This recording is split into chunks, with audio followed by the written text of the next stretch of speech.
Audio लाइब्रेरीको यो अर्को सिजनमा यहाँलाई हार्दिक स्वागत छ। यदि च्यानलमा नयाँ हुनुहुन्छ भने सब्स्क्राइब गर्नुहोला र साथमा रहेको बेल आइकन प्रेस गर्न नबिर्सिनुहोला। अडियो लाइब्रेरीमा आज हामीले pscclass.blogspot.com बाट सम्पत्ति शुद्धिकरण नियन्त्रण र नेपालमा यसको अवस्था विषयलाई लिएको छौँ। यो चाहिँ व्यवस्थापन विषयसँग सम्बन्धित विद्यार्थीहरूको लागि र त्यस्तै गरी व्यवसायमा आबद्ध र निजामती कर्मचारी त्यस्तै गरी लोकसेवासँग सम्बन्धित सबैको लागि उपयोगी रहनेछ। नेपाल राष्ट्र बैंकका गभर्नर डाक्टर चिरञ्जीवी नेपालले आफ्नो नियुक्तिका क्रममा अन्तर्राष्ट्रिय रूपमा बढ्दो वित्तीय अपराधलाई नियन्त्रण गर्दै नेपाललाई दक्षिण एसियामै स्वच्छ अर्थतन्त्रको रूपमा विकास गर्ने प्रमुख प्राथमिकता रहेको उल्लेख गरेका छन्। यसका लागि अन्तर्राष्ट्रिय रूपमा देखिएको प्रमुख वित्तीय अपराध मनी लन्डिङ भएकोले नेपाल यसप्रति संवेदनशील हुनै पर्ने उनको तर्क छ। यसैगरी transparency international corporation perception index 2014 प्रतिवेदन सार्वजनिक गर्दै सायद यो विषय पुरानो रहेको थियो गर्दै विश्वभर गैर कानुनी सम्पत्ति शुद्धिकरणको स्थितिको विकासोन्मुख देशहरूका अर्थतन्त्रलाई यस विरुद्ध लड्न गाह्रो भएको देखाएको छ। यी तथ्यहरूसँग सङ्गठित वित्तीय अपराधका रूपमा रहेको सम्पत्ति शुद्धिकरणको गाम्भीर्यता र यसले अर्थतन्त्रमा पार्ने प्रभावको आकलन गर्न सकिन्छ। सामान्य अर्थमा गैरकानुनी रूपमा आर्जित मुद्रा वा आयको पहिचान, वास्तविक स्रोत प्राप्ति र गन्तव्यलाई लुकाई कृत्रिम तर कानुनी स्रोत सृजना गरी वित्तीय कारोबारमा त्यस्तो मुद्रा वा आयलाई संलग्न गराउने आपराधिक अभ्यास नै सम्पत्ति शुद्धिकरण हो। यो वित्तीय कारोबारको त्यस्तो पाटो हो जसमा सामान्यतया अवैध कारोबार वा आपराधिक क्रियाकलापबाट आर्जित आम्दानी वा कालो धनलाई विभिन्न किसिमले रूपान्तरण गर्दै वैध सम्पत्ति अर्थात् सेतो धनमा परिणत गरेर कानुनी स्वरूप दिने प्रयास गरिन्छ।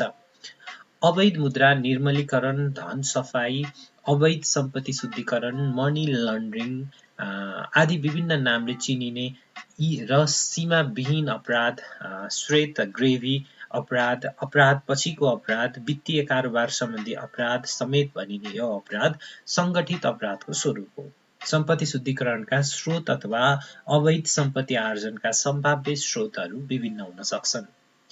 लागु पदार्थको कारोबार, अवैध हात हतियार बेचबिखन, भ्रष्टाचार, मानव बेचबिखन र तस्करी, अमूल्य वस्तु, प्रतिबन्धित वन्यजन्तु र जडीबुटीको तस्करी, क्यासिनो, जुवा, चिट्टा, ठगी, हुन्डी व्यापार, अपहरण र शरीर बन्धक, चोरी डकैती, आतंककारी कार्य, राजस्व छली, चुहावट, सीमा तस्करी जस्ता आपराधिक गतिविधिहरू यसका सम्भाव्य स्रोतहरू हुन्।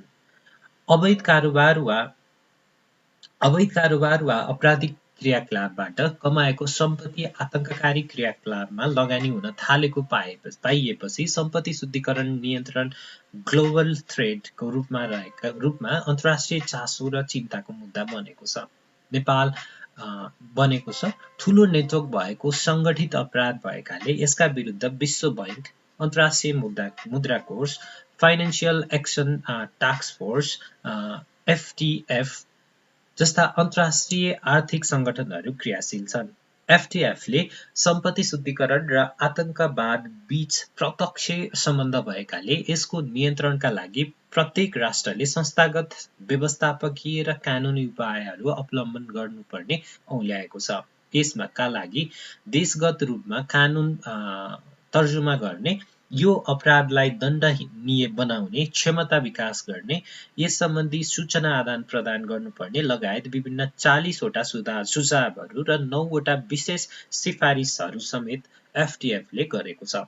विश्वव्यापी रूपमा हुने सम्पत्ति शुद्धिकरण सम्बन्धी कार्यहरूको पहिचान गर्ने तथा तिनको निरोध गरी प्रभावकारी कार्यान्वयन गराउने क्षेत्रमा यो संस्था क्रियाशील रहेको पाइन्छ।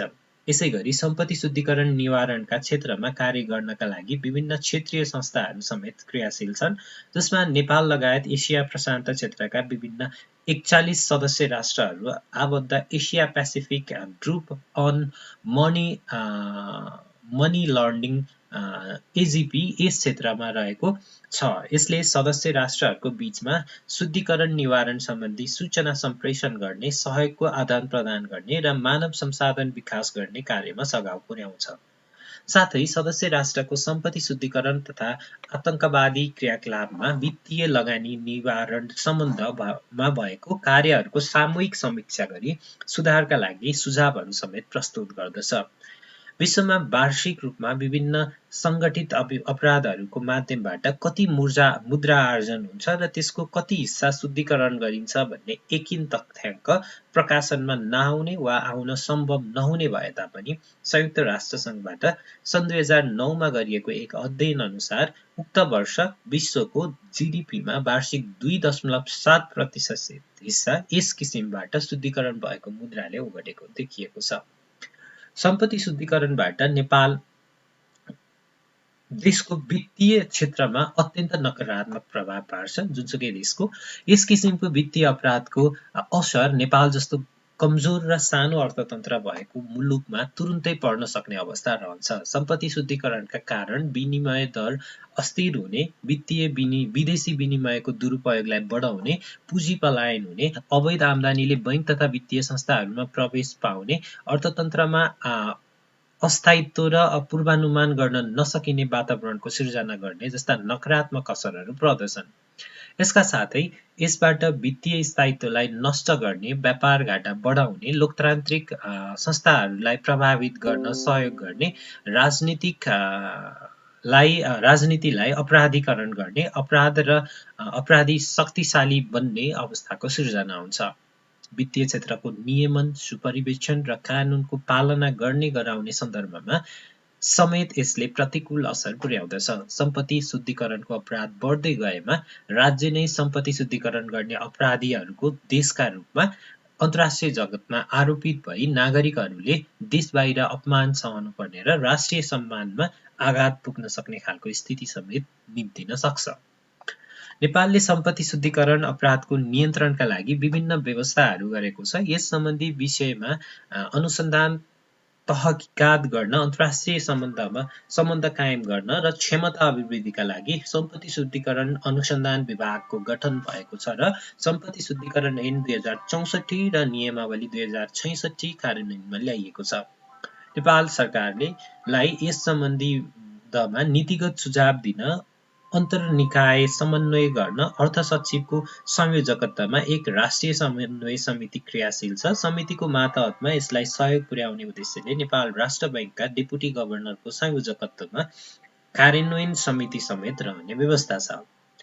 वित्तीय सूचनाहरूको सङ्कलन र विश्लेषण गर्न नेपाल राष्ट्र बैंकमा वित्तीय जानकारी इकाइको गठन गरिएको छ। सम्पत्ति शुद्धिकरण तथा आतंककारी क्रियाकलापमा वित्तीय लगानी निवारण रणनीति तथा कार्ययोजना 2068 देखि 2073 कार्यान्वयनमा रहेको छ।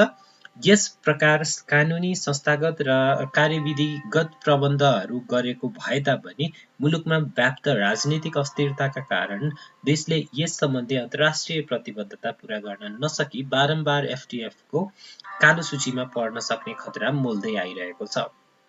नेपालमा सम्पत्ति शुद्धिकरण सम्बन्धमा पर्याप्त जनचेतना र यसको नियन्त्रणका लागि नागरिक खबरदारीको अभाव रहनु, विद्यमान कानुनको कार्यान्वयन पक्ष कमजोर रहनु, यस सम्बन्धी अध्ययन, अनुसन्धान र तहकिकात फितलो रहनु, वित्तीय सूचना प्रणाली चुस्त हुन नसक्नु, यस्ता क्रियाकलापहरूमा संलग्न व्यक्तिहरूले राजनीतिक दलको आश्रय पाउने अवस्था रहनु जस्ता समस्याहरू यस नियन्त्रणका लागि बाधकका रूपमा रहेका छन्। यसैगरी लागु औषध, अवैध हात हतियार बेचबिखन, मानव बेचबिखन, अपहरण, फिरौती, चन्दा, अवैध चन्दा असुली, चोरी डकैती जस्ता क्रियाकलापहरूलाई नियन्त्रण गर्न नसक्नु, इन्टेलिजेन्स पक्ष कमजोर रहनु, बाह्य तथा आन्तरिक दबाव र भनसुनको संस्कृति व्याप्त रहनु जस्ता समस्याहरू पनि सम्पत्ति शुद्धिकरण नियन्त्रणलाई गरी स्वच्छ अर्थतन्त्रको विकास गर्नमा अवरोधका रूपमा रहेका छन् अथवा बाधकका रूपमा रहेका छन्। देशले यस विषयमा अन्तर्राष्ट्रिय जगतमा गरेको प्रतिबद्धताहरूप्रति प्रतिबद्ध र जागरुक रहँदै सम्पत्ति शुद्धिकरण नियन्त्रणका क्षेत्रमा क्रियाशील राष्ट्रिय अन्तर्राष्ट्रिय निकायहरूबीच प्रभावकारी समन्वय र सहकार्य आवश्यक छ। यस्तै सुदृढ कानुनी संस्थागत र कार्यविधिगत व्यवस्था, अनुसन्धान, अभियोजन र न्याय निरूपणमा दक्षता, वित्तीय सूचना प्रणालीलाई चुस्त र सुदृढ तुल्याउने, यस सम्बन्धमा व्यापक जनचेतना अभिवृद्धि गर्ने, अपराधमा संलग्न व्यक्तिहरूको विषयमा क्षेत्रीय र अन्तर्राष्ट्रिय स्तरमा सूचना आदान प्रदान गर्ने एवं अपराधीहरूलाई राजनीतिक संरक्षण प्रदान गर्ने परिपाटीको अन्त्य गरी कानुनको दायरामा ल्याउन पनि जरुरी छ। बैंक तथा वित्तीय संस्थाहरूको कारोबारको निगरानी, रियल इस्टेटको कारोबारको अवस्थाबारे सूचना सङ्कलन र विश्लेषण, कर एवं भन्सार प्रणालीमा सुधार, सीमा क्षेत्रमा इन्टेलिजेन्स प्रणालीको विकास गरी तस्करी नियन्त्रण गर्ने जस्ता निरोधात्मक उपायहरूको अवलम्बन गर्न पनि उत्तिकै आवश्यक रहेको छ। सम्पत्ति शुद्धिकरण र आतंकवादी क्रियाकलापमा हुने वित्तीय लगानीको नियन्त्रण विश्वव्यापी चासो र चुनौतीको विषय हो। यसले नेपाल जस्तो विकासोन्मुख देशको वित्तीय प्रणाली को अस्तित्व, साख, सन्तुलन र विकासमा नकारात्मक असर पुर्याउन सक्ने भएकाले यस सम्बन्धी अपराध र अपराधीहरू शक्तिशाली बन्नु अघि नै यसको नियन्त्रणका लागि सरकार लगायत सम्बद्ध सरकारहरूले बेलैमा ध्यान पुर्याउनु जरुरी रहेको छ। र यो हामीले उल्लेख गरेको छौँ pscclass.blogspot.com बाट। तपाईहरुले सायद बुझ्नुभयो होला र अडियो लाइब्रेरीमा तपाईहरु नयाँ हुनुहुन्छ भने च्यानललाई सब्स्क्राइब गर्न नबिर्सनु होला र त्यस्तै गरी हाम्रो यो अडियो लाइब्रेरीको सेसनहरु कस्तो लाग्दैछ हामीलाई प्रतिक्रिया दिन पनि नबिर्सनु होला र सब्स्क्राइब गरिसकेपछि सँगै रहेको बेल आइकन प्रेस गर्न नबिर्सनु होला। Thank you.